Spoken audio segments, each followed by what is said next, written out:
Et voilà, dernier reportage ici à Chandelin. Vous le voyez entre-temps, eh bien, le soleil est tombé et puis après l'effort, eh bien, le réconfort. Là, c'est l'heure de la distribution des prix. On précède un peu la distribution des prix pour des questions eh bien, pratiques. On a beaucoup de plaisir d'être cette fois-ci avec une partie de l'équipe Alinghi. Ils sont tous là, mais on en a pris 3 comme ça au vol. Pierre-Yves Jean est avec nous, Coraline Jeunet, j'aurais pu commencer par Coraline, et puis Arnaud Psarofagis, le barreur de ces bateaux Alinghi. Merci d'être avec nous. Il commence à pas faire chaud, Pierre-Yves. Ça a été, je crois, très très bien cette course de ski, ce slalom géant avec 2 victoires. Enfin, tout le monde s'y attendait.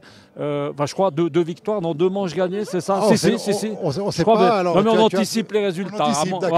Apparemment, c'est toi qui as gagné, donc comme ça, c'est une bonne nouvelle. Okay. Parle-nous juste un peu de ta journée, sensations sur les skis. Oui, d'abord un super accueil de Rielstone Sailing Team, d'Esteban Garcia dans ce magnifique hôtel. Et puis alors une journée fantastique, merveilleuse, des conditions d'enneigement optimum, une piste super bien préparée. Et puis alors surtout une atmosphère absolument incroyable, puisqu'on a retrouvé pas moins de 50 navigateurs au départ de ce slalom géant. Donc avant tout, beaucoup de plaisir. Coraline, je crois, j'ai pas vu beaucoup d'autres jeunes filles dans le peloton, comme ça, d'être la seule femme là au milieu, ça se passe comment? Difficile. C'est un peu comme d'habitude au final. Que ce soit sur le ou ça change pas beaucoup en fonction du sport. On va avoir peut-être la proclamation, c'est pas grave, pendant qu'on est en train de discuter. Ça s'est bien passé la journée? La journée était magnifique. On a pu profiter ce matin de skier un petit peu hors piste. C'était vraiment chouette. J'avoue qu'après l'après-midi, j'ai encore des progrès à faire au milieu des piquets. L'occasion de faire du ski, à part cette journée, avec ce que vous faites entre tous, on arrive à skier suffisamment? Oui. Bon, suffisamment, on pourrait toujours skier plus, c'est sûr, c'est un tel bonheur. Mais en revanche, on essaye de se trouver des moments chaque année, en tout cas pour skier tous ensemble. C'est agréable de se retrouver autour d'une autre activité que la voile que l'on pratique à chaque fois. C'est ça qui est assez sympathique. Arnaud, on va lui passer le micro, j'aurais pu lui tendre le mien. Arnaud, le ski, c'est quelque chose que tu fais régulièrement? T'aimes bien? Alors 1 ou 2 fois par année seulement, ouais. Mais là, je suis à ma 2e journée, donc c'est les 2 seules journées de l'année pour l'instant. Et la journée d'aujourd'hui, elle s'est passée comment en termes de temps? Bien skié? Alors, j'ai assez bien skié.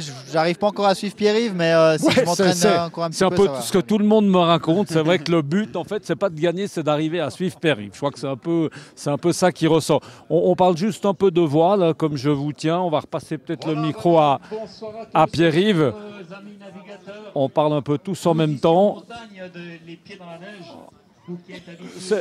C'est pas très grave, on va continuer avec Pierre-Yves. Pierre-Yves, on va parler un petit peu de cette saison des 35 et puis de l'extreme sailing avec des victoires sur toute la ligne d'Alinghi. Là, on parle de l'année 2018. Raconte-nous un petit peu. Oui, une année 2018 absolument incroyable, avec des succès en décision 35 et en Extreme Sailing Series, avec un final époustouflant à Los Cabos au Mexique début décembre.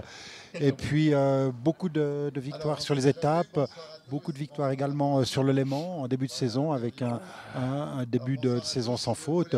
Une fin de saison un tout petit peu plus difficile, avec la blessure aussi d'un équipier. Et puis on se rend compte à quel point justement la cohésion d'équipe est importante dans ce sport.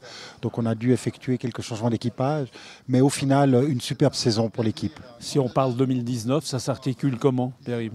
2019, la dernière saison en décision 35, une saison sur le circuit des GC32, sur le World Series Tour, et puis l'introduction du futur bateau qui remplacera le décision 35, le TF35, qui sera inauguré dans le courant de l'été. Qui va voler un peu, ça va être un peu différent. Oui, qui va voler assez rapidement pour atteindre des vitesses époustouflantes. Dès 8 nœuds de vent, on devrait voir ces bateaux voler 1 mètre au-dessus de l'eau. Donc un joli spectacle en perspective et puis surtout un énorme challenge technologique. Coraline, la saison, elle se présente comment pour toi? La prochaine?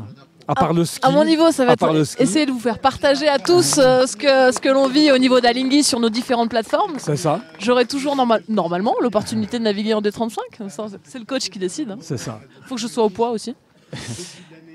Et puis il y aura ce TF35 que l'équipe et les autres vont gentiment développer. Ça va être un beau projet, sympa, on se réjouit. Merci beaucoup, on va faire assez vite. Hein. Merci beaucoup, on se retrouve très bientôt.